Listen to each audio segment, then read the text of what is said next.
Are people missing out by focusing on their product and service and not focusing on building a community and getting in front of more people in audience development? I think people are wasting time by focusing on building an audience on social and vanity metrics and not focusing on building a community. So I think the win is good product. If you're an entrepreneur or business owner in Canada, should you move? If you want the best possible career options, period, or entrepreneurial options, I think you gotta focus on what opportunities globally, not just the US, I think the US is awesome, but globally, what opportunity sets you up for the best success? What's up, y'all? Welcome to another episode of the Art of Pursuit podcast. We're here in Miami. I'm with this amazing entrepreneur. He's someone I've been following.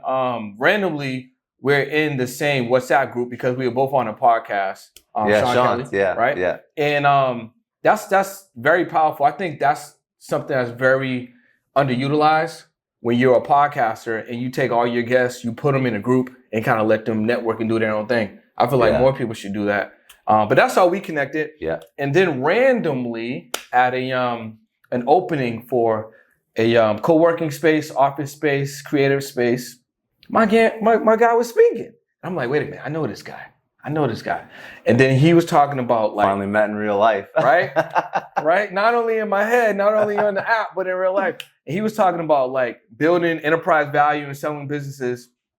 And it really connected with me because there's a business I recently started that I feel like is on that trajectory. You know what I mean? Speaker, podcaster, entrepreneur, just all around great person and great human being to be around. Kindred spirits, because we're doing all the same stuff, bro. Scott, welcome to the podcast, man. Oh yeah, also you're Canadian. Yeah, right. Yeah. And I think you can let me know this. Canadians are kind of well-mannered. I think so. By birth, right? Yeah. Every time so I used to live in Boston, so I would go to Toronto all the time. Yeah. I've only been to Toronto, Montreal. That's it. There was actually there's one more. That's city. like. There's one more city that's Canada. I mean, like, that's Canada. Right? Yeah. That's in so I think Montreal, it's Toronto, like, and Vancouver. Yeah, so that's pretty much it. I think something like 97%, and if my stats are wrong, whatever, but it's not far up. 97% of the Canadian population is within 3 degrees of the U.S. border. Yeah. And the majority of that would be Toronto, Ontario, and then Montreal, and then Vancouver. Those are 3 major cities. There's one more city that I There's a few more cities. There's another one that I've been to because I used to be in fashion. Yeah. And they used to sell our brand back in the day. I just can't remember which city it was, but whatever. I used to live in Boston, so I would go back and forth to Toronto like all the time. Same. Flight's like an hour and 10 minutes. Toronto, I would go to New York all the time. Yeah. I go to New York, and then a couple times I passed over in Windsor, which takes you right downtown Detroit too. Yep. Yeah, and I remember it was like you like drive through and then you see like off the side of the highway like 8 Mile and shit like that, like coming right across. Yeah. But yeah, no, we were super close and I came down all the time. But all of the business that we did was in the US. Even the businesses that I worked in growing up and like in my career was always down in the US. So I was always in New York, SF, LA. More recently moved down to Miami post-COVID. Yep. But yeah, I'm loving it down here. Obviously, massive opportunity post-COVID, especially in Miami, because I think we were just talking about this. Yep. A lot of really smart people move down here. So it's a great like spot to start building. And I think that's like we're connecting right now. Also, you made a really good point. You said like for podcasters, it's smart to take all your guests. So I know Sean. Yeah. I knew him before he started his show. And when he started his show, he was running at 1 million miles a minute because he was doing an in-person video show like 5 times a week, which is wild. And I wouldn't even recommend that to most podcasters. Sometimes he was doing it 5 times a day. He was on one because he's like, I want to get this going. I respect the hustle. But you're right. What he did a good job of is taking all of his guests and putting them into a WhatsApp group. And at the end of the day, what is that? That's just building community. Yeah. He did a really good job at building community. But it's not just podcasters that have to do that. I think a lot of influencers, creators, businesses, they know the game of building a following, but they don't know how to build a community. And that is where the magic happens. That is where people just don't give 2 seconds to your content and like and comment, but like they actually get to know you. You offer true value. You can activate them together and you can create something that can really take your business to the next level, which is true community, not just followers. So can you simplify that really quick? Because I think, not that there's a misnomer, but I think people kind of overcomplicate the idea of community because right now I feel like it is kind of buzzy. Yeah. Right. Like you got Hormozy talking about it a lot. Yeah. You know what I'm saying? So if you had to simplify it in a non-entrepreneurship way, Yeah.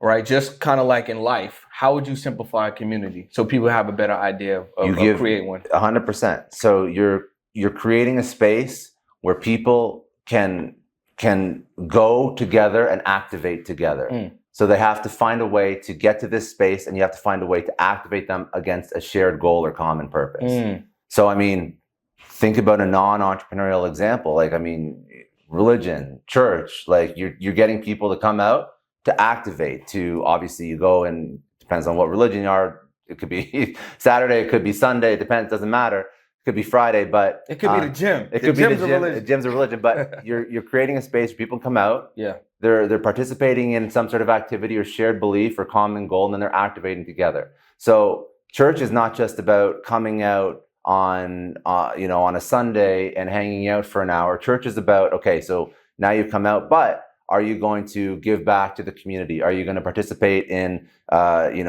serving food for a homeless shelter? Like, that's when you activate people together towards a common goal. So I think what a business has to do is find a way to give people a space to show up. It could be online, because that's, a lot of us don't have a physical office where we can easily bring people out, but it could be WhatsApp, it could be Slack, it could be Discord, it could be Facebook. Give people a space where they can come out, they can communicate and interact with each other. So it's not just them consuming, the audience is now participating and creating content and creating interaction, even if the business isn't involved. The business gave them the space, but now they're all participating, chatting with each other, helping each other, and then they can activate together in some way towards, hopefully, if you're a business, some sort of business goal. So I'll give you an example that one of my friends did very, very well. His name's Joseph Martin. He built BoxyCharm. And he noticed that, and he sold it for $500 million. It was a wild exit, super like successful guy. That's $500 million. Yeah, he killed it. So he's one of my favorite examples of a good community builder, because on Facebook, what he did is he saw all these different Facebook groups and all these people that were buying his product. And BoxyCharm, people that don't know, with the subscription makeup box product. They got endorsed by the Kardashians. It did very well. But he saw all these people creating these Facebook groups about all the products that were coming in the box and what do you think is going to be in the box next month, and so on and so forth. And he would see these Facebook groups popping up. So he would go join the groups, and he would start saying, hey, okay, so you all love BoxyCharm, you all love the product. And he started to call them charmers, and he gave them a name and a label, and he gave them sort of purpose. And they would all be talking amongst themselves, but he would say, hey, you're all fans of my company.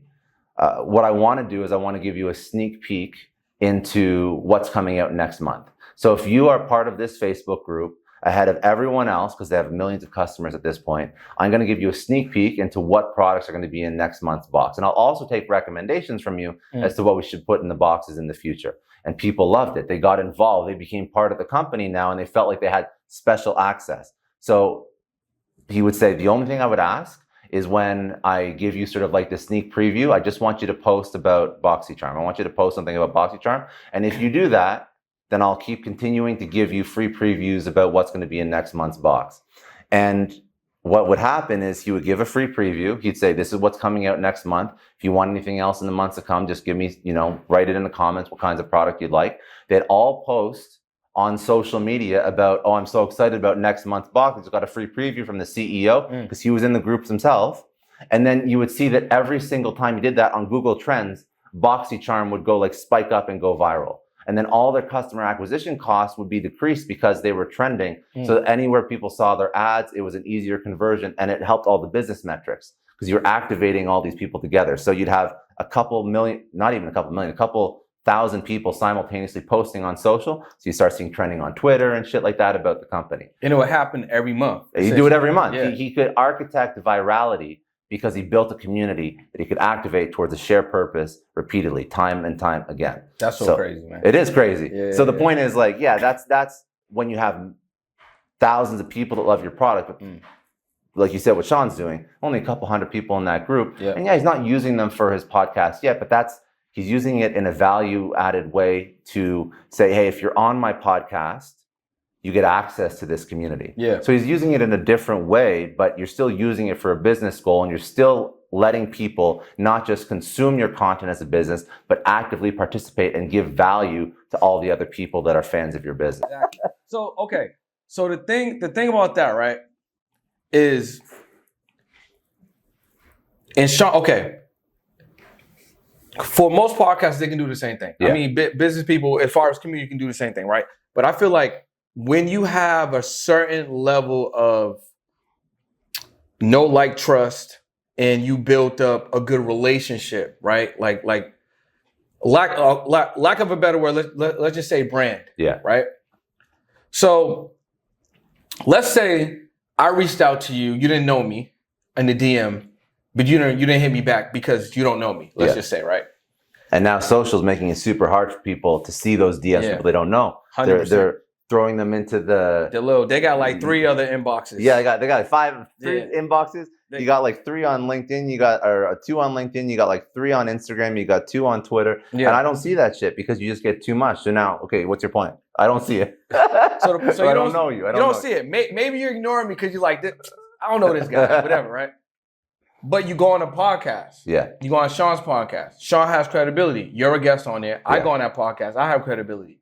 Now you're more likely to respond because we have some commonality. 1,000%. Right? But how does that relate to the community that you're building?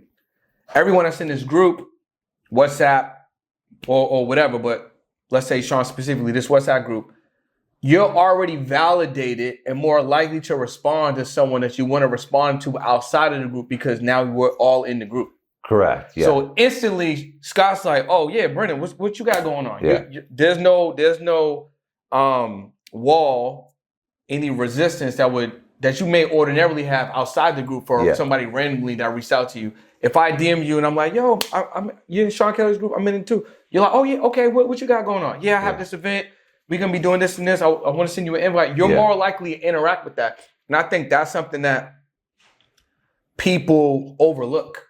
So yeah, you know what I'm saying? I agree fully. And that is an old sales strategy that I used to use. So we're talking about like just getting an intro through Sean's group. But I mean, even if you wanted to get in touch with anybody, the best way is not to go directly to them. It's to go through somebody that knows them, that can put in a good word. That's good. So I think that even, by the way, even if you say you want, because the goal is to get in touch with the end person, right? Yeah. That's the goal. So maybe you're selling a product. Maybe you aren't selling a product. Maybe you just want them to speak on your show and come out to your event, whatever. You want to engage with them in some way. It doesn't matter what you're doing. So if you want to find a way to get in touch with somebody and you don't want to be ignored, the way that I've done it very well is, we good? Yeah, we're good. Okay, I hear a beep. I'm like, shit, what's not recording anymore? Yeah, bro, I do this for a living, so I'm like, damn, what's that? That's the Osmo. Yeah. Okay, cool. No, so when I used to want to get in touch with somebody, reach out to somebody in their company and say, hey, I'm looking for the person who's responsible for this. And I don't know if I hit the right person, probably not. If you could just help me out and just let me know who would be the right person to handle booking for Grant Cardone, or who runs Scott Clary's schedule, or whatever it is, or I want Gary Vee on my podcast. Who would be the person that would okay if he's going to come on a podcast? If you ask that empathetically and you're like, listen, I just need help. I don't know who this is. Then that person is very likely to at least point you in the right direction and then say, hey, it's this person who's responsible. Then you go to that person and you say, I just was told by so-and-so in your organization that you're responsible for Gary Vee's booking. Can you just help me out? So you get a slightly warmer referral and you just get pointed in the right direction so you don't waste your time. It's a very useful sales technique because very few people, if you ask authentically for help to find the person who's responsible for the thing, it could be a CMO making a buying decision about a product or service, very few people will say F off. Most people will say, hey, it's not me, but try this person. And all of a sudden, you just have a warm lead, even if you knew nobody in the organization at all. It's not perfect. It's not like a friend, but I can guarantee you it's better than going to CMO of VaynerMedia, cold emailing and saying, I want Gary Vee on my podcast. No, 100%. Yeah. So it's like a warm way in, and you can use it anywhere, even if you don't have a mutual connection. Yeah, especially if you're Canadian, because y'all are way nicer. Yeah, we try. I said if I reached out to a Canadian company, I was like, hey, listen, I'm trying to get connected with Scott. They're probably like, yeah, right away. Give my phone number, give my bank account, give my social security. This is the best day and the best time to reach out to them. Mondays between 7:45 and 8 a.m. But I agree with that, and I think most people would by default just reach directly out to the individual. They wouldn't go to like the second in command, the third in command, or just to a different department and kind of use that as a hook to kind of relay. I don't think that's smart. Part of the strategy now, even if you're doing like a full campaign, like I come from a sales and marketing background, so I sold a lot of shit, and it was like B2B enterprise tech. I would sell and I would reach out to 500 people a week, and the email on autopilot that's going out would be purposefully targeted at people that were not the decision maker, because I wanted that warm intro. So I'd be purposely targeting, say I want to sell to a CMO in a company, I'm selling some software to a chief marketing officer. I would be purposefully targeting marketing directors in that company or marketing managers in that company with the copy saying, hey, I don't know who to talk to, please help me out. And that's actually a good headline. Yeah. Like a good subject line for It is a great subject line. Who's this person? He's lost. Yeah, he's lost. Click that. Because nobody wants anybody else to fail. Most people are good. Most people want to help. And most people especially want to help when they feel like they're doing something good for someone else. And also, it's not their decision to make. They also don't want to like screw up an opportunity. So if you're like, hey, listen, I got this badass thing that I'm selling to you. I'm not sure how to find the right person in your organization. And you put a proof point like, let's go back to the getting Gary Vee on the podcast example. Yeah. I want to have Gary Vee on my show. I'm not sure who to speak to, but by the way, I've also had Seth Godin on. I've also had Guy Kawasaki. I just brought on the co-founder of Netflix last week. The person who you're reaching out to is a little bit lower in the organization. They don't want to mess up that opportunity. They don't want to drop the ball. They don't want to drop the ball, because like imagine in 2 years when then he's like, maybe CMO of VaynerMedia is like, hey, like, we really want to get on this podcast. You don't want to be the one responsible saying like, oh yeah, he reached out and I just told him to F off. Yeah. So or be like, you know what? I reached out to your team 2 years ago, man. Yeah. And they never got back to me. They don't want that. No, just on the off chance. Off chance, right? So if it's a really big deal, and maybe you don't know if it's a big deal or not. So anyways, there's a lot sort of packaged up there. But I mean, referrals, community, warm leads, business is human to human always. People forget that. It's always human to human. Doesn't matter what you're selling, you're trying to accomplish. It is two humans trying to figure shit out together. And I think people forget that, especially in the age of the internet and everything's online and everything is DM and Zoom and cold email. It's like human to human. So at the end of the day, build relationships with other humans. This is just a few ways to do it. Are people missing out by focusing on their product and service and not focusing on building a community and getting in front of more people in audience development? I think that you're not. So a few thoughts. You're not missing out because you're focusing on product, because you have to have a good product. If you don't have a good product, you're just going to generate a lot of awareness about a shitty product, and you will fail faster because people just realize that what you're selling is garbage. So product is very important. And this is, if you go down the rabbit hole, it's like product-led marketing, product-led growth. You're not just focused on growing by shoving stuff down people's throats. You're growing by actually having a good product that people want and actually solves a pain point and helps them out. But the second point to your question, are people wasting time by not focusing on community? I think people are wasting time by focusing on building an audience on social and vanity metrics and not focusing on building a community. So I think the win is good product. You have to have organic, social, and paid, and all the different marketing things, but you don't stop there. You turn them into community, and community will turn into customers. And by the way, once audience turns into community and community turns into customers, it's not over. Because if you consider that the end of the sales cycle, those customers are going to churn. The customers are going to leave. Yeah. So the whole point of it is, what's the cheapest customer to win? It's a customer you already have, right? You don't want to build a business that's a leaky bucket that keeps losing customers. So yeah, you want to put out all your social. You want to find a good content strategy. You want to build an audience. Great. Audience doesn't mean they're going to convert. Community has a higher chance of converting. So you want to find a way to activate these people together, bring them from the social platforms into a platform you own or a group that you own where they can communicate, they can collaborate. And if you have a good product, that's going to benefit you. If you have a bad product and you build a community, they're going to talk about it too, right? Community is not about silencing people. It's about respecting customer feedback and allowing them to contribute to the success of your business. Yeah, that's major. Yeah. That's major. And you make a good point, because if you build that community, because sometimes as an entrepreneur, whatever business you're in isn't necessarily the business that's going to maybe pop off for you. It might be that second business. Yeah. So if you have a solid community, feedback, I feel like, you can get that feedback, but they can also grow with you. Yeah. You know what I mean? Just like an artist. So like if an artist, actor, or musician, if they build a community amongst their fans, and they end up not only just releasing music, but let's say they transition to, touring across, overseas, or if they decided, hey, I'm an act now. They already have a built-in, fan base that is growing with them. No matter whatever iterations they have going on in their career. 1,000%. Yeah. What Sean should be doing with that WhatsApp group, I don't know if he's doing it. And if you're not doing it, you should be doing it, Sean. But you should be going in and you should be asking. So great, you created a community, but use the community. Be like, hey, what did you like about the interview? Mm-hmm. What did you like about the podcast? There's, I think, 700 people in the group, whatever, plus minus. Obviously, a ton of content creators. What did you like about the content? What didn't you like about the content? You've been on all these other podcasts. I know, because everybody in that group is trying to build their brand and their audience. So as Sean, I'd go in, because I do this with my own guests. But I would go in and say, hey, you've all been on 50 podcasts. What could I do better?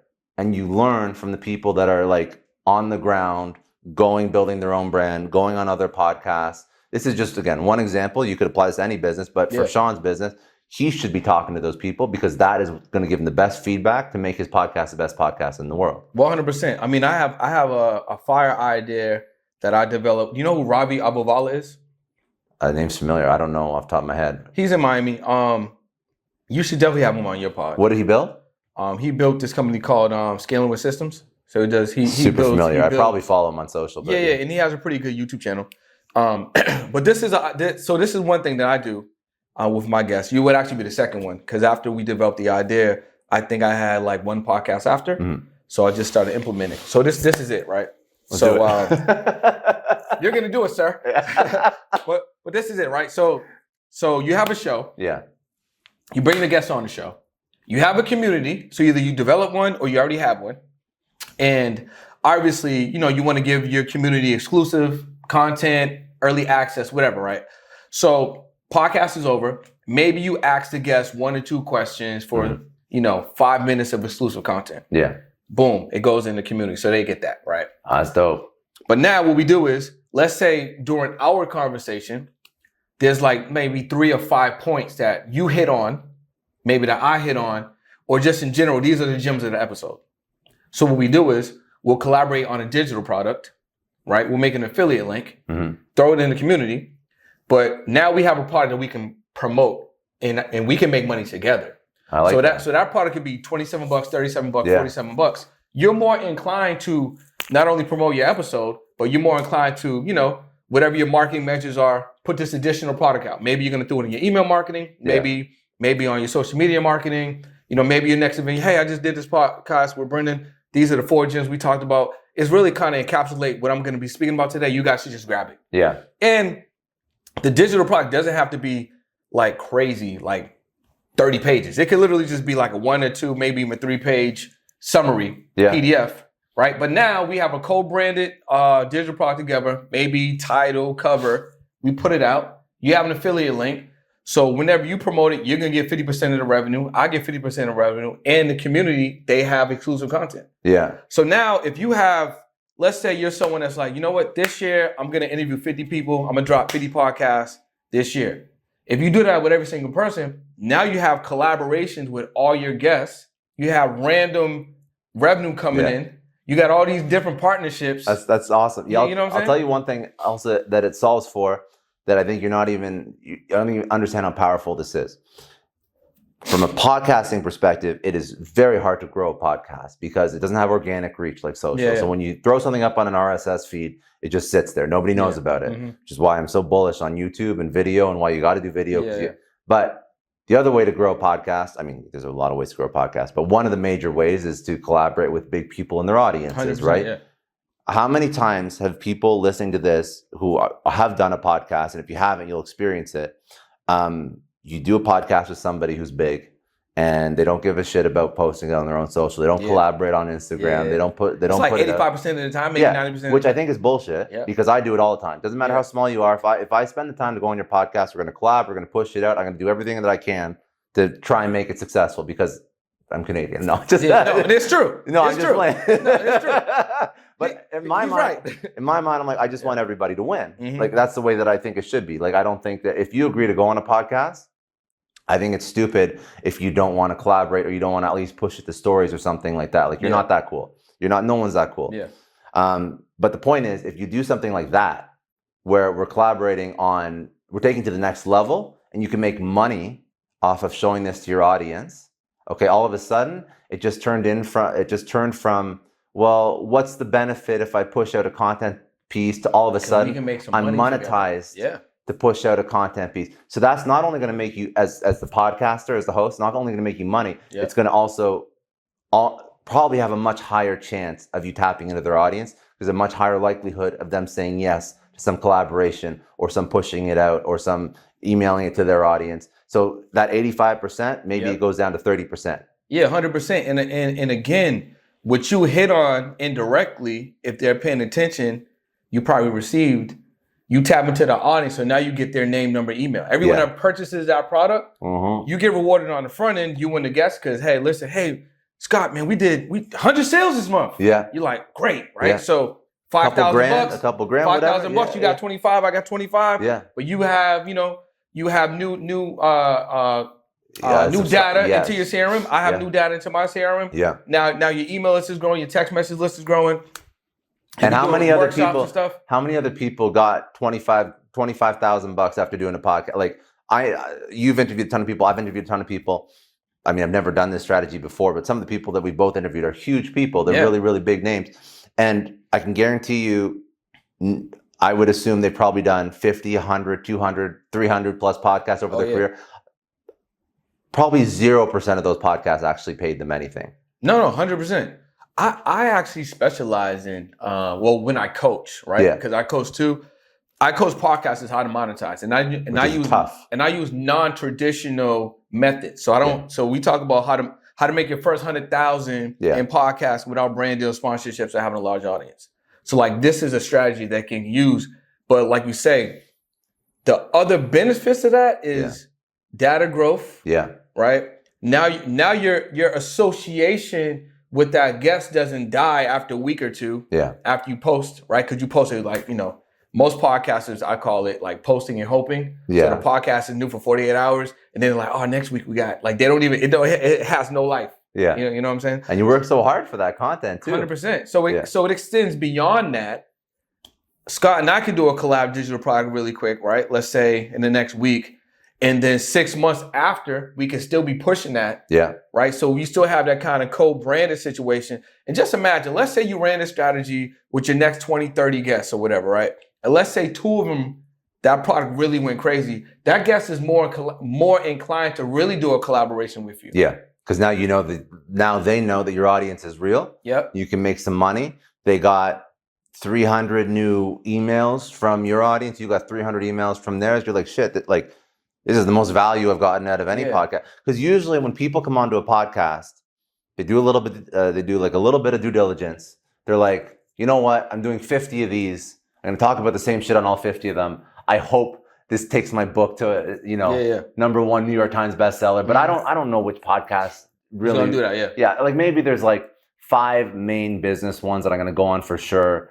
And then there's probably 30 or 40 we're just hoping that a couple of them are big. And even if they're not, there's going to be some social media footage, and maybe their audiences are real. Maybe their audiences are fake. I don't know. I can't tell. Like you kind of know the big ones, and then all the other ones on the PR tour are just whatever. I just hope for the best, right? And that's why a lot of people, you'll be able to tell who they think is real based on if they're flying out to do an in-person. That's time and money and energy versus jumping on a Zoom.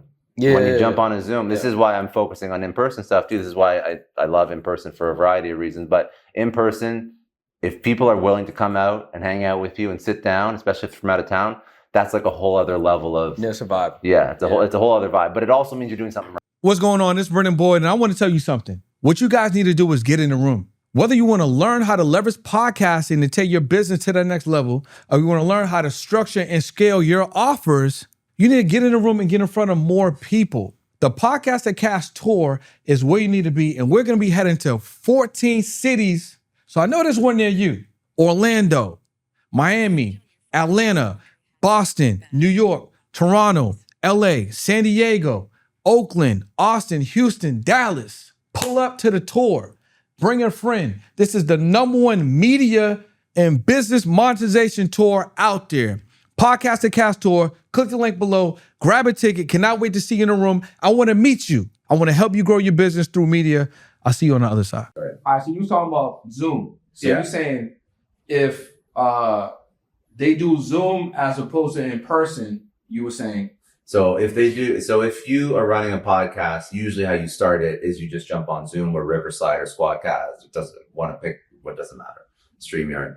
But if somebody's just jumping on Zoom, it's great. It's going to create good content for you. But ultimately, first of all, the conversation is not going to be as good as in person. It will never be as good. You don't create the same relationship you can't. But also, it's because it's easier for them to do it.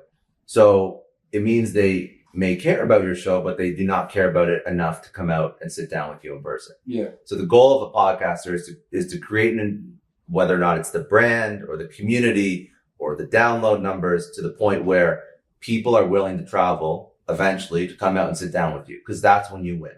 That's when you create a relationship. That's when you can sit down and have a real conversation, not a Zoom conversation. And even, a lot of podcasters use a whole bunch of different tools to record virtually.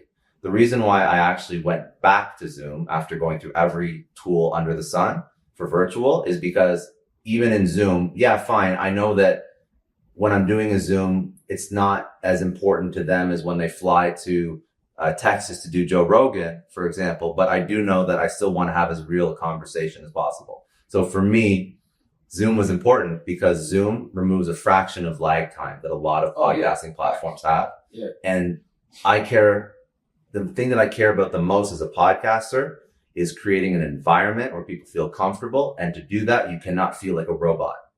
So for me, the less lag, the more real time, the more human to human it is, the better the content and the better the output. Just with that, there's 2 additional bonuses that I see. One, because you have in person as well, right? Yeah. So I do both. And then I'm moving mostly to in person now. Yeah. So that same virtual, let's say I'm still in LA. Yeah. I'm like, Scott, I need you to come on the pod. I'm in LA. You're in Florida, right? I can say, hey, I have a virtual show. I have a show that streams live or whatever. Let me get you on in that. Yeah. So I'm planting to see we already built a relationship. Yeah. Right. So it's a good way, like you said, prevents the lag, and maybe I can't get to Florida for another 2 months. I'll tell you though, if you had a big enough show, you get to Florida next weekend. 100%. I'm just trying to give them a little extra how to use it. Yeah. Right. So I can't get to Florida for 2 months or whatever. But I'm able to get you on this virtual show. Yeah. Build a relationship with you. You're like, oh man, Brendan's pretty cool. Yo, Scott's the bomb. This podcast was actually dope. We can put it out. We can put it out pretty fast. So you plant that seed.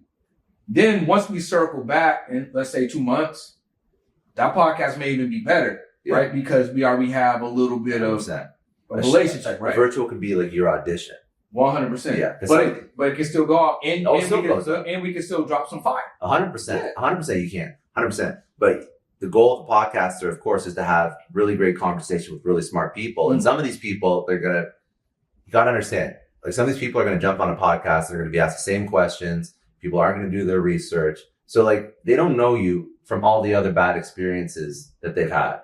So as a podcaster, you got to show up. And if they're not willing to come out and sit down with you in person, which is fine. First of all, some of them are not even willing to come onto your show yet. So you prove out.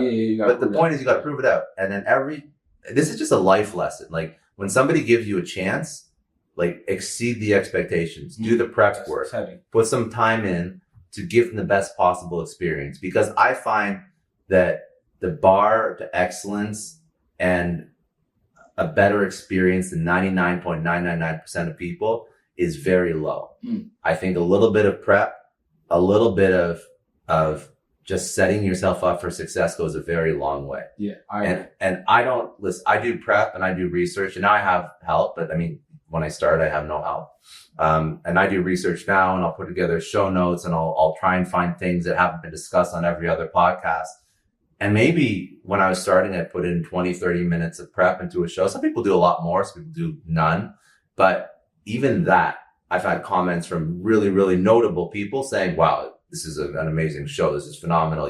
You took 2 seconds to look what I wrote my book about, right? Yeah. So I'm just saying, I'm not saying it's going to make you a millionaire overnight, but it would at least create a little bit of separation from all the other stuff that's out there. So people start, and it's wild to me because there's so much energy and effort and time into building these things, but then they don't even give the guests the respect they deserve by doing a little bit of preparation.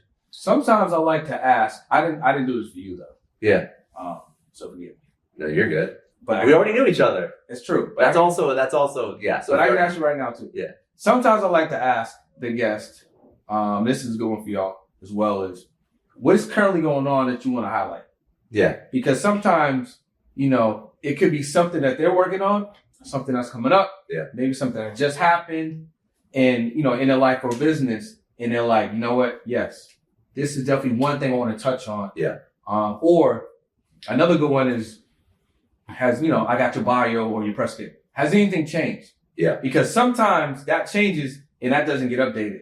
Yeah. Because people don't always update their press kits and their bio. 100%. You know what I mean? My website probably hasn't been updated. You know what I mean? I think people should do that probably like quarterly or biannually. But like those two things right there can make a difference because, actually, my daughter just graduated. I'm super excited about that. It was a whole journey for her, so I would love to talk about that. Or I just bought this boat. I was afraid of the ocean. This is a big accomplishment for me. You know what I mean? Just like small little things. It brings in the human. I think that's important. I mean, so is there anything you want to talk no, about? not really. No. No, so I'll tell you. So for me, what I'm trying to do when I come onto a show, I'm giving you advice on how to approach 99% of the guests that come onto your show, because 99% of the guests have an outcome they'd like to achieve. Yeah. The best way that I book guests, I'll give you another tip that sort of aligns with this thought process. The easiest way that I book guests when I was starting out is I go on Amazon and I look for people that were releasing business books, and I would find the highest rated business book, and I would see that, okay, so pick business thought leader. They'd be releasing a business book. They'd be coming out in the next 3 to 6 months, whatever. I'd find that person. I'd use Rocket Reach or something like that to find them or their agent or some email with someone on their team. And I say, hey, listen, I want to talk about the book you have coming out, and let's do a podcast, and I'll give you a whole bunch of social. This is who else has been on my podcast, so many downloads I get. But what I'm doing is I'm aligning a meaningful event in their life with the reason for coming on my show. So most people, the point is they have intent. They have to do PR anyways.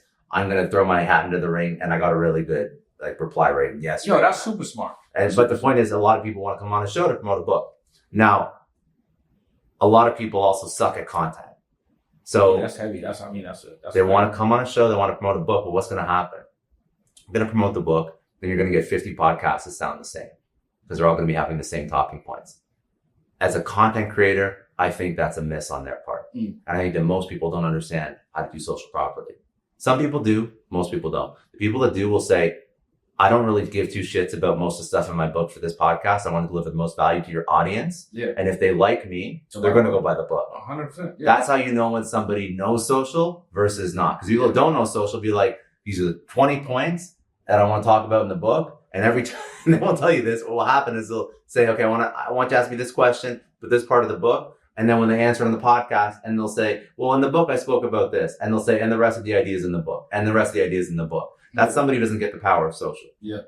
I understand the power of social, and I don't even want to talk about stuff that I'm working on right now. I want new content that I haven't spoken about on 50 other podcasts because I want to put that out, and I want some of this shit to go viral. Hopefully, fingers crossed.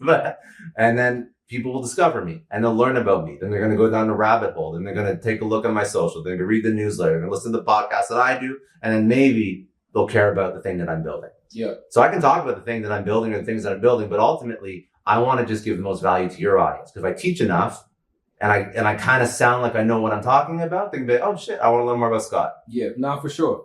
For sure. I think that's major because again, you're not only humanizing it, yeah, but you're pivoting. Yeah. And in some cases you might even be educating the guests because on the other 49 podcasts that they did on the press run, they're just regurgitating the same information. You're like, no. It's going to be a little different over here. Yeah. And that's most likely why that episode that they do with you will probably do way better than I try, dude. I try. And that's when you ask me, like, when I come on your show, what do you want to talk about? I want to give value to the people in your audience, in your community. They don't give a shit what I'm building. They don't give a shit about making me richer or making me more money. They care about helping themselves in their own business. And that's cool. That's fine. Let's do that. And if you think what I'm building is cool, then, after you... It's so funny how the lessons from one life translate into another. So when I was doing sales and I've led sales teams, I've been CRO, Chief Revenue Officer, I've been a sales rep in companies. We always knew that and even as a CMO in companies as well, I've done both roles, but we always knew that it took about 7 to 15 touch points before somebody trusted you enough to buy. Mm-hmm. So why would it be different with some random guy on the internet talking about his course or his book that no one's ever heard of? You have to consume me 7 to 15 different times across your podcast, my newsletter, someone else's clip, whatever it is, Twitter. You got to see me all the time before you trust me enough to buy. And that's why YouTube is so important. Amen. But that's why it's stupid for somebody to come on your show who's written their first book and say, go buy my book.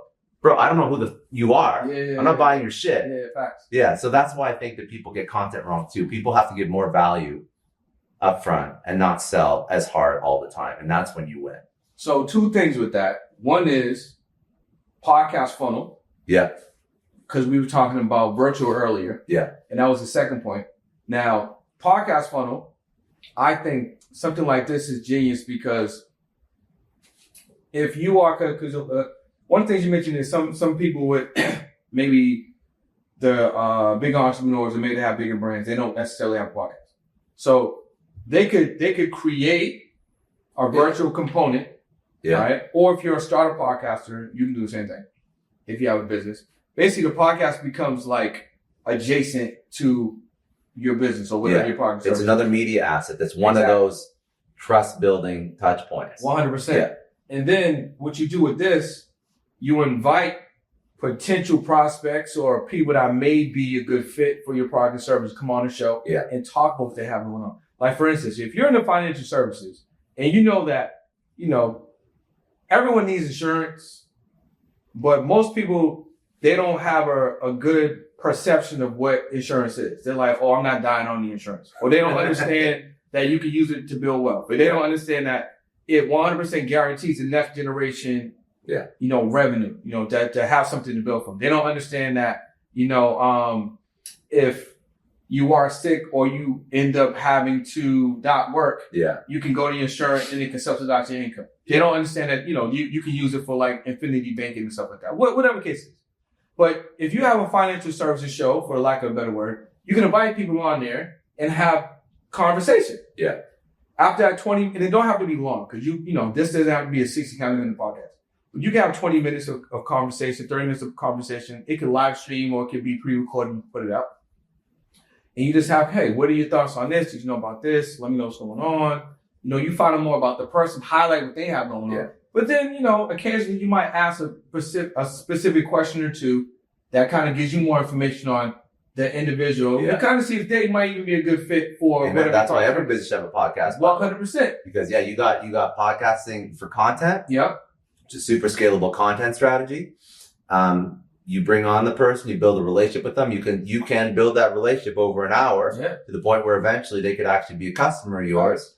And if you structure the podcast properly and you're asking them questions that your customers would be asking you, if you know what pain points your customers have as a business owner, and you have those questions, you can also, if you don't have those questions, you figure them out because that's how you sell a product. You can also use tools like Answer the Public that shows you 100%. The highest search term by keyword search volume for a particular industry. What questions are people asking about financial services? Redoing my roof. How to, switch up brake pads on a car if I run a mechanic shop. Like, where's the cheapest cupcakes in the Bronx, like whatever it is, like there's a search term, right? So if you figure out the pain points and the questions that your audience and your potential customer care about, I can ask you those podcast questions. All the derivative content from that podcast is now answering questions that my audience cares about. Great content for social, newsletter, Twitter, whatever. Yeah. What's the relationship you with that person? It could be a decision maker or a customer themselves. 100%. And then to your point, you get more data. Yeah.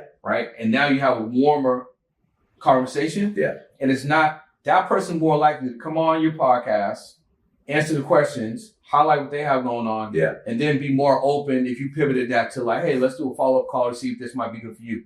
Versus if I was like, Scott, listen, I got this insurance product. Yeah. I want to sell it to you. Yeah. You're gonna be like, bro, get out of here. Yeah. Right. But I'm like, hey, Scott, I got this podcast about, we cover these topics. I'd love to have you come on and talk about what you got going on. You're more likely gonna come on. Yeah. And then we build an organic relationship that's actually content that can go out, that can do its own thing and have its own life. But then we have a relationship now. Yeah. And then I can pivot that to, hey, you know what? You said some key things there. I think were really awesome. My team and I, we do this thing. Would you mind? Could we have a follow-up conversation about how different ways I feel like you could take advantage of this? I love it. Yeah. I think everybody should do that. You're selling to consumers, you're selling B2B. Your consumers, you can bring on people talking about their finances. If I'm selling financial services, let's have a conversation about finances. Let's have a conversation about like, how do you manage your money? What happens if you die? Like real hard questions. People want hard questions. Yeah. And people will love that shit because they're learning from you. You're building a relationship with them. You're creating a whole bunch of content that can be used for your social. Mm-hmm. But also, that's a badass idea as a financial advisor. I would totally do that. It's called a podcast funnel. I don't want to say I made it up. But like something stupid like money talks or whatever, like something 100%. Like that. And then I'm just talking to regular people about their money. That's what I'm talking about. Guy on YouTube that actually educate you and then directing them and then giving them different different steps that they can take. And if you had a digital product that basically laid it out, and your podcast is really helping people one-on-one. Yeah. So you're like, hey, listen, your next steps are these. So now they're going to do these next steps. And then after they do these next steps, they have a choice. They can continue to do the things on their own. So I already served them on a podcast. Yeah. You served them on the next step with giving them the free steps that they can take. Yeah. Which again allows you to grow your data. But then from there, they got a choice. They can decide, hey, you know what? This was great. I can actually follow these steps. I can do this on my own. Or this was great. You already gave me value twice. I want to work with you guys now because I need the support. This is awesome. And you can even do it if you don't sell a consumer product. If you do like a B2B product, you're selling software to companies, bring on a whole bunch of CMOs, selling IT security software, bring on CMOs and talk to them, or CTOs, whatever, be like, hey, let's talk about the state of security. Let's talk about what you're doing in your business so that you don't get hacked and you don't get ransomware and shit like that. Yeah. You do it with anybody, but it's a missed opportunity, I think. No, 100%, man. That's major, bro. I love it. Yeah. So the other thing I think is good, because you also said you understand social, is when you actually create this thing that I like to call friction, right? So I'm like, Scott, how are Canadians better than Americans? Oh, damn. You know what I'm saying? Damn. So basically what you're doing is because I'm thinking about, okay, how can this content be used after it goes out? Yeah. Because I can educate and we can share, we can give value, but the common person that doesn't know that they even need help. Yeah. Right? They're not even going to pay attention to any of that stuff. Or if I heard Scott say the same thing or the guest say the same thing on some of the podcasts, I'm just going to assume Grant Cardone's going to be talking about real estate. I'm going to just flip right past that. I know, but that's why I don't want to talk about the stuff that I'm working on, because I want to talk about all the other stuff. 100%. So you want to talk about that strategy. Who did that strategy really, really well? Andrew Tate. Andrew Tate killed that strategy because he's like, hey, I want to go viral again and again and again and again and again. Yeah. And I don't give a shit if you like or dislike Andrew Tate. He's a phenomenal marketer. No, 100%. He's a phenomenal marketer, and he knows how to architect this friction, this virality, where everything he says is super controversial. And he'll say it, and he knows that 15-second clip, everyone's going to hate him. Doesn't give a shit because he wants everyone to hate him. He wants 20 million, 30 million people to hate him. And he's like, you know what happens if 20 and 30 million people hate me? And these 20 and 30 million people know who my name is. 100%. They know who I am. They know my name. So, I mean, you don't have to do that strategy, but also you can have, Andrew Tate's a wild example. You can have opinions. Yeah. And I think that people are too clinical. So there's like, on the spectrum of social media, there's Andrew Tate, and then there's CEO of a publicly traded company that doesn't say shit. Yeah. So like, let's in the middle somewhere where you can have an opinion.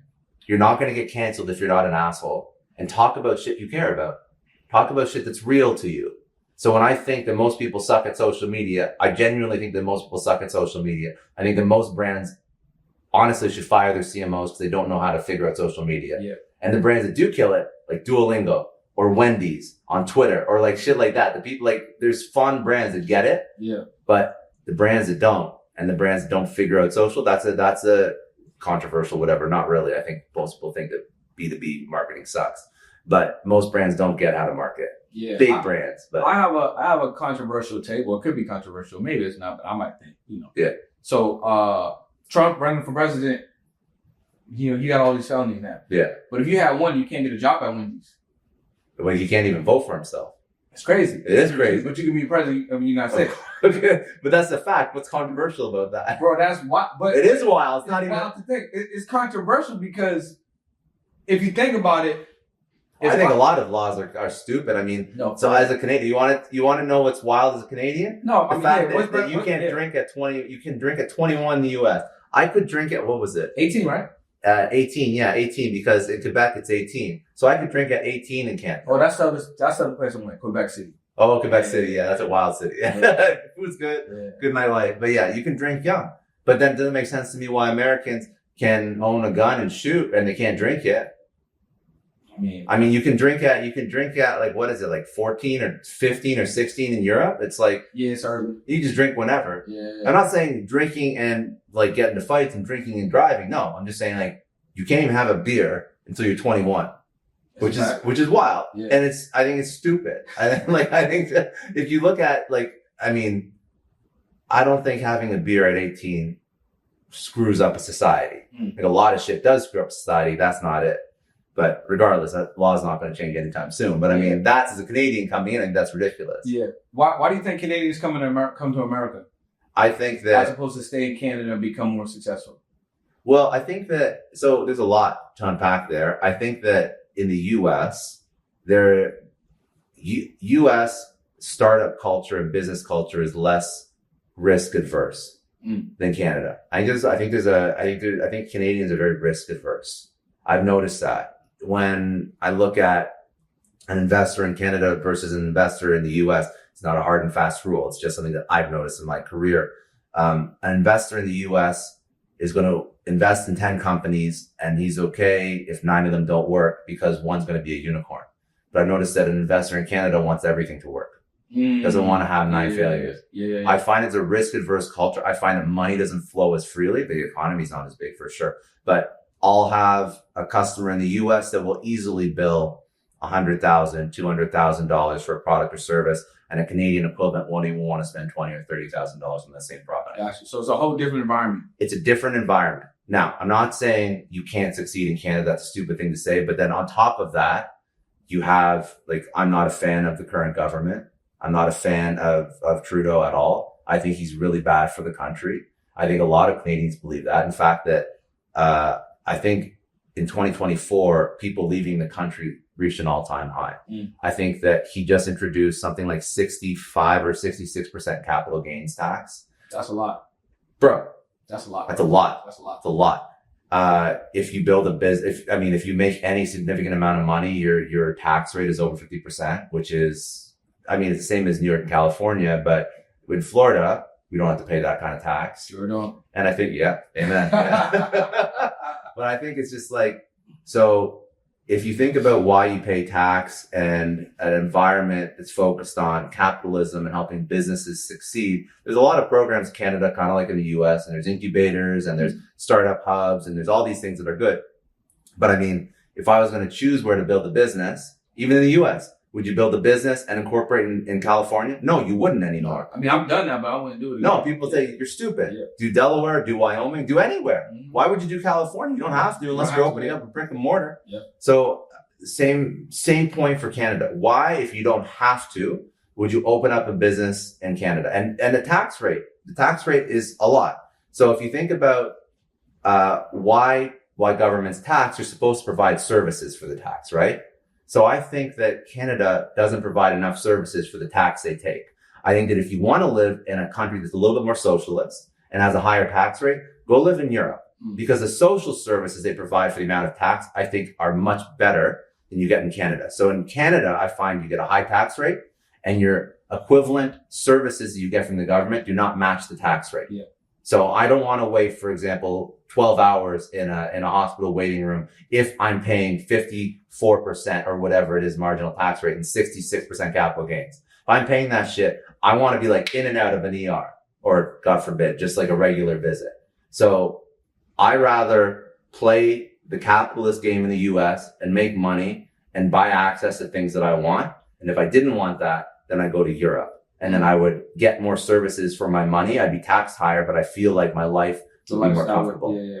So I think a lot of people are hurting in Canada right now post-COVID. And I think that's why you see a lot of people leaving. Is your podcast still not monetized?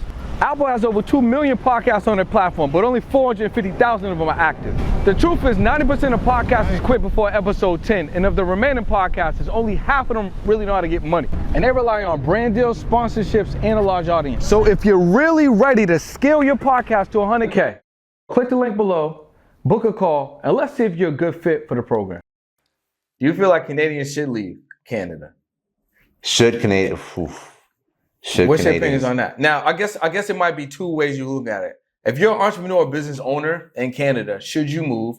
And if you just someone that just has a regular 9-to-5 corporate situation, employee, should you move? Is there a difference there? What do you think? Well, I think that it's not easy for people to move because it can be expensive. So I spent a lot of money to figure out visas to come down here with lawyers and application fees and expedited fees. So I don't think it's feasible for a lot of people. A lot of people, the way they come down from Canada, they'll get a TN visa or they'll get an H-1B visa. And those you need a sponsor for, and the H-1B is a lottery. So only so many of those get handed out every single year. So I think you got to figure out where you want to go in your career and your life. I think that's important. So if you want to come down to the US, there's kind of a few ways to do it.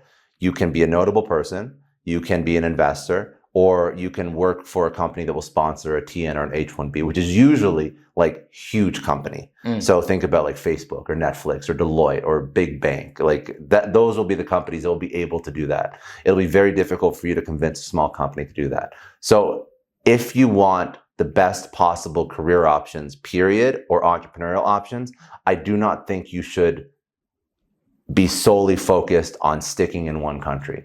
I think you got to focus on what opportunity globally, not just the US, I think US is awesome, but globally, what opportunity sets you up for the best success.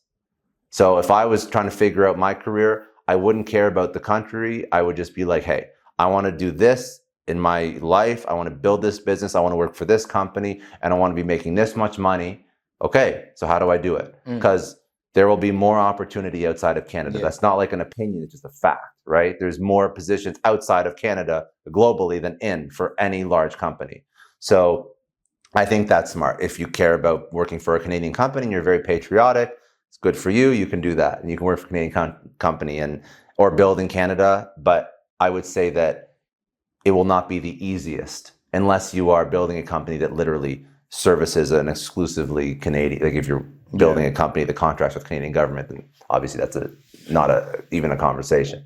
So I think that goals matter more than citizenship for somebody who is that's a good one, man. I like really that. Aspirational. Yeah, I like that. And I think that that's the way I look at life. Like I don't want where I live to inhibit what I'm able to do. So I mean, I just bought a condo in Dubai. So I'm not in Dubai for a variety of reasons. It's not done being built yet. But the point is, it's almost done being built. And when it is finished, I was thinking of actually doing some more real estate plays in Dubai because it's a lot of travel and tourism going there. It's open up to Israel, so a lot of money from Israel is going there. Russia's shut down because of the war, so a lot of Europe and North America travel there for vacation. So awesome real estate play there. Would I go to Dubai? Well, taxes are great, but ultimately only if it benefits my career.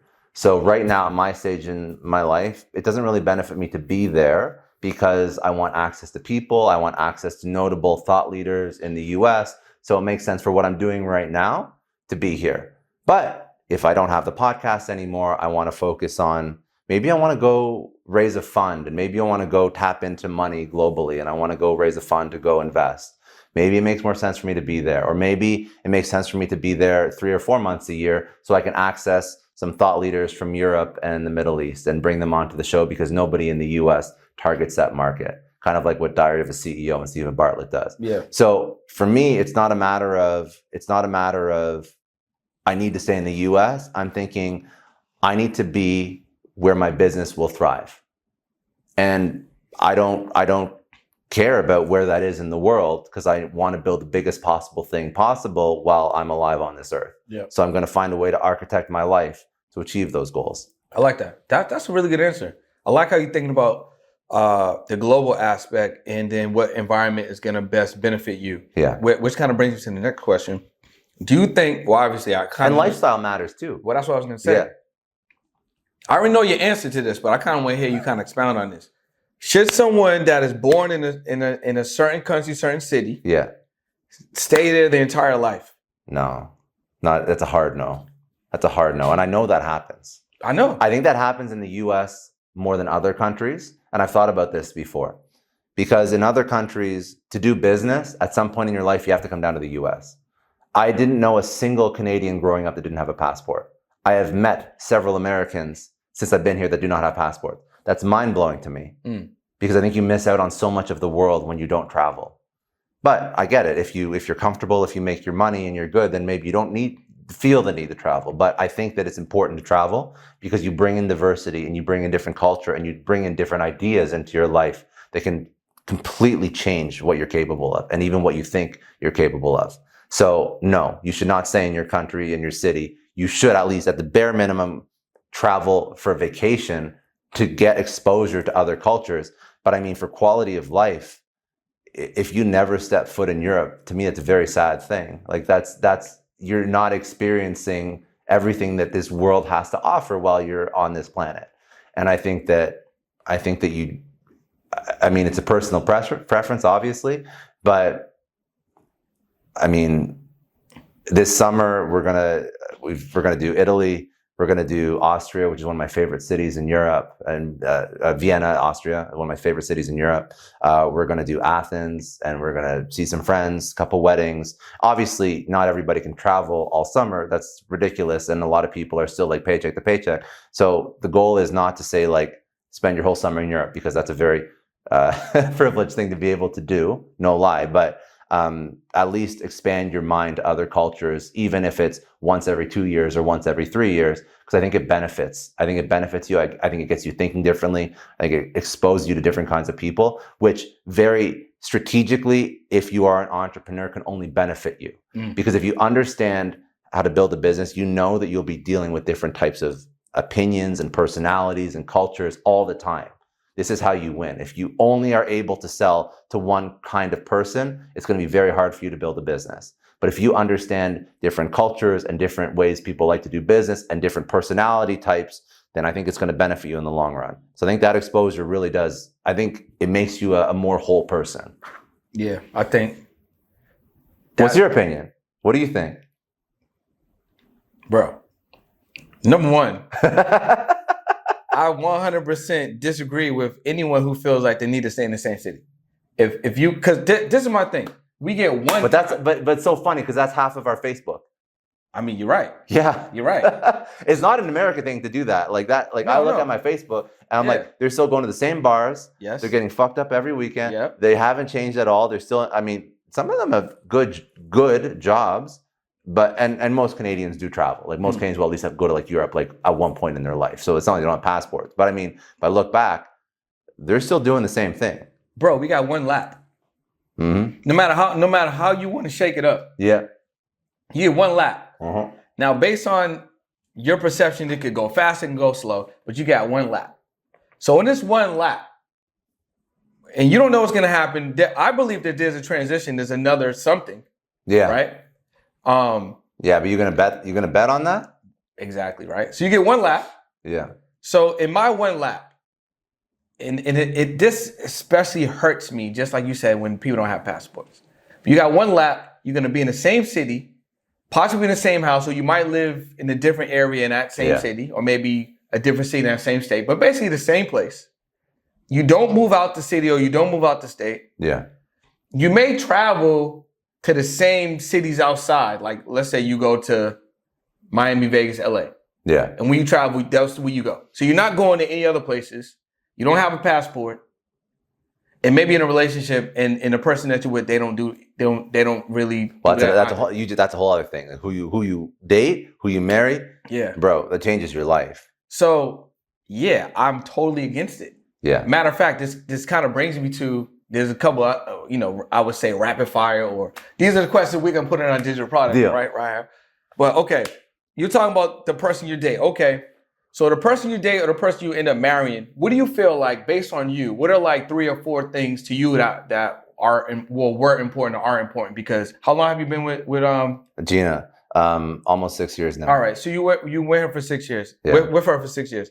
So what are 3 or 4 things that were important to you when choosing someone to do life with? Yeah. I think that she had her own ambition, which is very important to me. So I didn't give a shit what it was. It wasn't about the money, but I wanted her to want to do something in her life. And at the time, she was running a big company with her sisters, and they still kill it. But I mean, the next stage of our life, she wants to have kids, like take care of kids for a minute. She's not going to take her foot off the gas with the company, or maybe she will a bit, but that's fine. But the point is, she always had ambition. And I love when I see ambition with somebody because it translates into other things. So if you have ambition in a company, I know you're going to be ambitious about raising kids. I know you're going to be ambitious about whatever the hell you do. It doesn't really matter because I figured out how to make money. If she wants to make her own money, that's cool. But I always wanted her to be ambitious. I hate lazy people. I can't fucking stand lazy people. It's such a turnoff. So you got to have ambition. You can't be lazy. Can't be lazy. Yeah. I want you to be...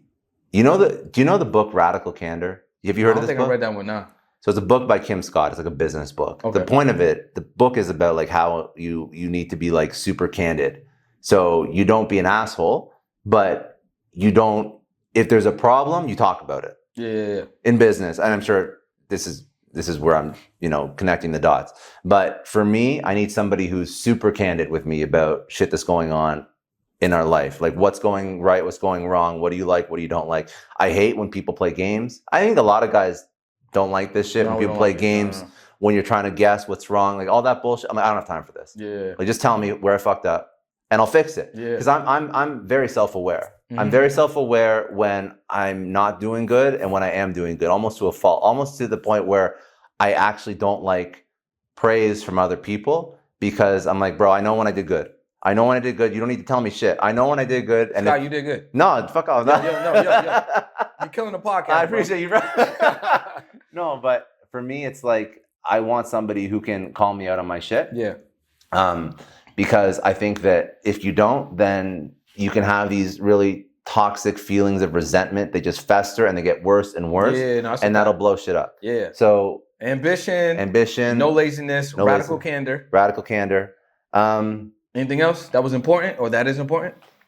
Jeez. I mean, these are like smaller things, but like... So she don't have to look good?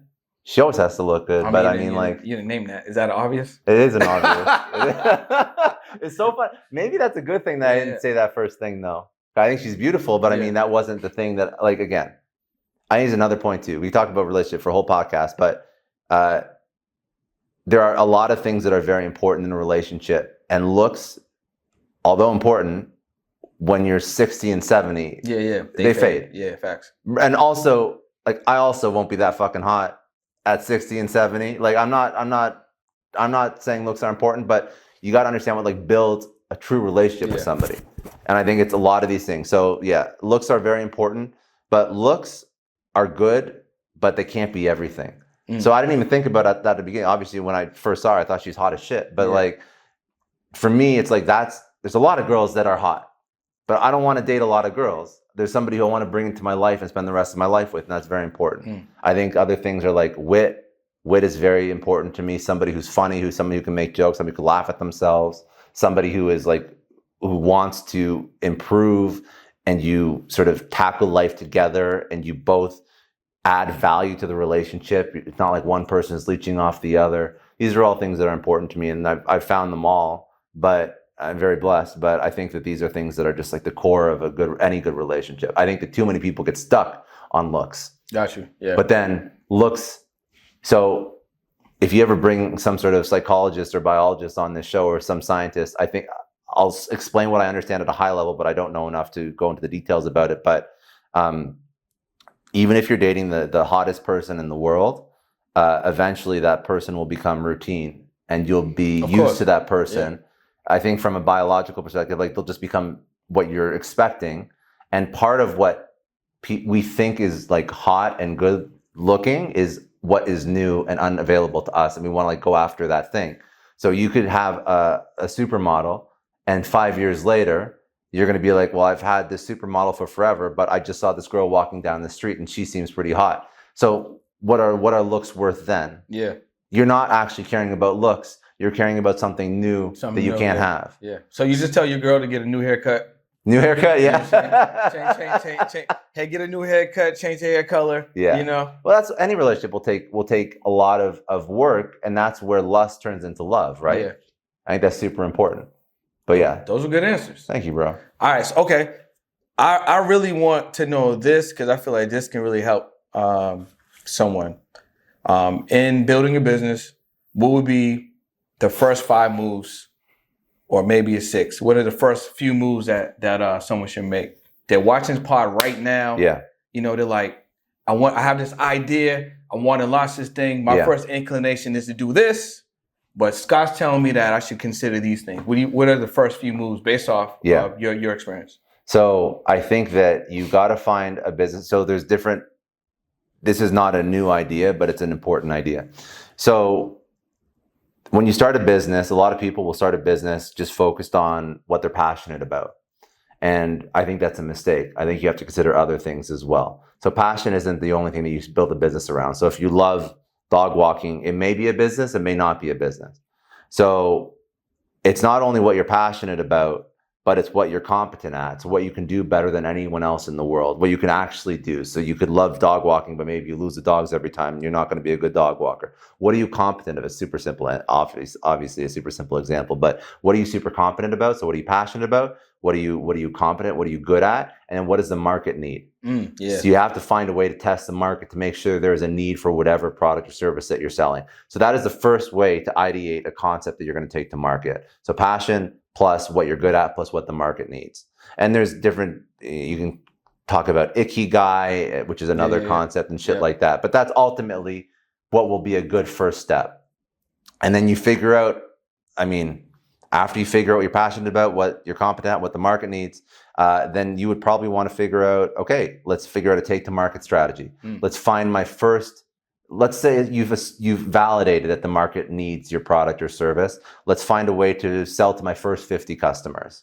Because then I'm going to create an avatar based on not only a thesis that I develop, I'm going to create a customer profile or an avatar, but then I'm going to refine that thesis based on my first 50 customers. And my first 50 customers, it's not going to be anything sexy. It probably won't be just running ads or just posting on social. It'll be a lot of hand-to-hand combat to figure out how to close these first 50 customers. After I figure out my first 50 customers, I'm going to have a pretty good idea that there's some product market fit. I have a pretty good idea of what my avatar is. I have a pretty good idea that I can deliver a product or service to these people. And then I'm going to talk to those customers and see what I could do better, do different. I'm going to build feedback loops. And then this is how you start. And after you start this process, each one of those steps, you could go into a lot more detail. But I think that if you can find a way to do this in the cheapest and most effective way, cost-effective way possible, that will be how you validate whether or not your business has any legs to it. Those really good. That's really good. I would probably add in 2 more things to what Scott said. Which I feel like I want to add one more thing too. It's important. Okay. So I said close your first 50 customers, and I said do it as cheaply and cost effectively as possible. And people will say, okay, that's great if there's no cost for me to deliver the product, but what if I want to build a software product? I have to get developers. It's going to be very expensive. No, you don't. If you want to close 50 people, what I would do And this is what, Buffer, the social scheduling app. Yep. This is how they launched. Yeah. They put up a website, they put up a Google type form, and they drove traffic to the website with some organic content, email lists that they already had, plus a little bit of paid traffic. Not a lot, like not thousands, like hundreds of dollars, a couple $100. People go to the website, they'd hit the type form, and the type form would say, hey, we're Buffer, we're launching a product. This is what the product's going to be. These are the features. What other features would you like? How much would you pay for this product? And you got 50 people that said, I would buy this product at this price point for this dollar value. Yep. Literally type form, Yeah. website, costs nothing, Yeah. virtually nothing. And then that would be how you validate those first 50 people. Because if you have 50 people that say, I would pay for this product with this amount, at $50 a month, if it had these features, that's how you would validate it without even building the product first. So that is a proof that the market would use what you are going to build. Yeah, that's fire. And then if you want to, you can find, and you can take that data and you can leverage that to find a CTO that you could give equity in your company to build the product. Or if you don't want to give up equity to a CTO, which I think would be the smartest way to build a tech product, then you can go and you can take that data, you go give it and present it to a VC, and you can go raise an angel round. Because now you have a proof point. But that's only if you have a very expensive product. If you don't have an expensive product, if you want to do like What's podcast, expensive would be like $500,000 for an MVP. Okay. Okay. Like it's software product. Yeah. First version of software product, you're not a developer. You got to pay somebody, or you got to give equity to a CTO to build it. But if you're doing like podcast consulting services or podcast production services where it's your time that you're trading for money, I would go sell those first 50 customers and it wouldn't cost me anything. Yeah, that's a fact. That's how I would get a company off the ground. The only other thing I would add to that is you got two. You got two. Oh yeah, you're right. Yeah, you got two, bro. I'm not letting right. you off the hook. Okay, yeah, we're dropping lots of value. Okay, you're right. Okay, so the two things I would add is one, I would find a Scott. So I'd find a mentor. That already did the thing. Maybe they are successful in the same space. Yeah. They're literally doing what you want to do, and they can guide you. So you don't the lag back to you saying that lag time. You can skip the lag time. So I find a mentor that can do that. That can help me with that. And if I do have the money, I would pay this person. If I don't have the money, I would study everything that they have going on. And then randomly run into them at an event and insert myself in the conversation. Right. There's something about mental. So I love that. Yeah. One of the things I talk about a lot is reverse engineering success. If you don't have the money, yeah, and you can reverse it. And I do this still. Yeah. If I want to figure out how to kill it on Twitter, I'm going to look at the guy who's killing it on Twitter and reverse engineer how he tweets and figure out how I can incorporate that in my strategy. That's how I watch YouTube. Yeah. You do the same thing for your edits and stuff. I know, I can tell because everybody who's killed it, they reverse engineer.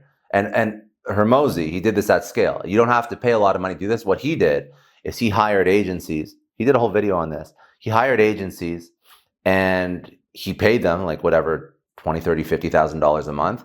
And then after he worked with them for like a couple months, he just studied the process, took their process from the agencies that killed it, and then trained his own team on it. No, 100%. But you can do that without spending 50 grand. You could just reverse engineer, watch the YouTube videos, see if you want to look at a good podcast, look, okay, what's the intro in the first 30 seconds? What topics do they speak about? What's like that one liner that gets people hooked? And then after the first 30 seconds, is it a 60-second intro, or does it go to an ad break? Or does he do like a more formal intro to the guest? Like, what's the formula? Yeah. And just look at the person that's killing it. Stephen Bartlett, Diary of a CEO. If you go on his Facebook ads, you can see that he tests out about 20 versions of a YouTube thumbnail before he even puts it on YouTube. He talks about that a lot too, yeah. I mean, you just study. It's all there. And then if you want to fast track, then you pay. Yeah. But I mean, if you're a smart person, you can get a lot. But then obviously you can only get what they put out publicly or what they show publicly. Paying gives you the behind the scenes. This is the reason why I'm doing this, to compress the time. And that really speeds it up too. Yeah. The other thing I would say, because I guess you're holding my foot to the fire here, I would make sure that my personal and business credit is set up so I can get access to capital from my business. I would definitely do that. Yeah. Because the reason why I would do that is there's a lot of times, like you said, you might be in a position where you need to raise some money. Yeah. But a lot of entrepreneurs, they'll either run out of capital or they go broke. because they don't even have their business positioned correctly, or they don't have their It's the personal. number one reason why businesses fail. 100%. So if your personal credit isn't set up right, so you can get access, and if you're not able to set up your business profile and credit, so you again get access to capital, so then you can have access to leverage for when you need it. Then I feel like that's the other two things I would add. Money, I feel like that changes. Money makes the world go round, bro. Yeah. And if that's why, if you're raising money, always raise more than you need. If you don't have to raise money and you can build a business by bringing on, like, that's why I said bring on a CTO and give them equity that unlocks based on business milestones, invest the equity over a period of time so you don't have to dilute yourself. It's also like another concept that I love is just, you have to win a business, you have to stay in the game for an unreasonable amount of time. That's what I was talking about at the event where we connected. So you got to stay in the game for an unreasonable amount of time, and that's when you can win. So how do you architect that? Is it credit, funding, raising money? Is it working a job and doing your side hustle at night? Whatever it is, figure out a way to stay in the game. You don't want to be racing against the shot clock. It's not fun. Books and movies, and then we good to go, man. And I want to make sure they get some spice. So books and movies. So you already named one book. So if you had to give, let's say, you got a book box, a mystery book box. Yeah. And you're sitting the first round out. Yeah. You can put 3 books in there. You already mentioned one, so you can add a bonus one if you want, or you could just add 2 more. I can add some more. What's the first books you want to give to individuals that get this mystery book box? Yeah. I mean, you'll hear these books a lot, but they mean a lot to me. So Atomic Habits is big. Yeah, that's a good one. I read Huge, that. James Clear. One book that I like a lot that I don't think is mentioned enough is Play Bigger. So Play Bigger. I read that too. Yeah. Okay. There are 4 authors that write that book. I think they're all based out of California, if I'm not mistaken. Yeah. And they basically talk about category creation, and it talks about how Mark Benioff created the concept of cloud software and then sold Salesforce into that category. And they talk about IKEA, talk about a whole bunch of shit. But it's cool because it forces you to think differently. And I like that, because even if you're not going to be a blue ocean disruptive company, I think that, again, we're talking about culture, travel, find ways to force yourself to think differently. I think it just evolves you as a human. So I like that book a lot. And then I would say that's 3. And then I would say, like, The Lean Startup's good. Something that teaches you how to build something very scrappy with not a lot of money, because, again, I think money is the one reason why people burn out and fail. So if you can find a way to test stuff, and Lean Startup talks about like MVP, minimum viable product, and a whole bunch of different things. But for an entrepreneur crowd, find a way to test if your idea resonates with the market before you go all in and spend, remortgage your home and do all the dumb stuff they do on Shark Tank when they have, like, they'll walk up to, Cuban and Kevin O'Leary and be like, yeah, I put like $5 million into this. And they're like, what the fuck? So don't do that. There's ways to test out if the market is receptive to your idea. And that's another good one, just so that, the goal is to get entrepreneurs to succeed without going bankrupt. So, all right, one movie. Shit. One movie. They can only watch one. It's the weekend. Oh, damn. They got to watch one movie that you feel they can get something from or make an impact. What would it be? It don't have to be business. It could be. No, I'm trying to think of. It could be anything. Trying to think of good movies that I saw recently.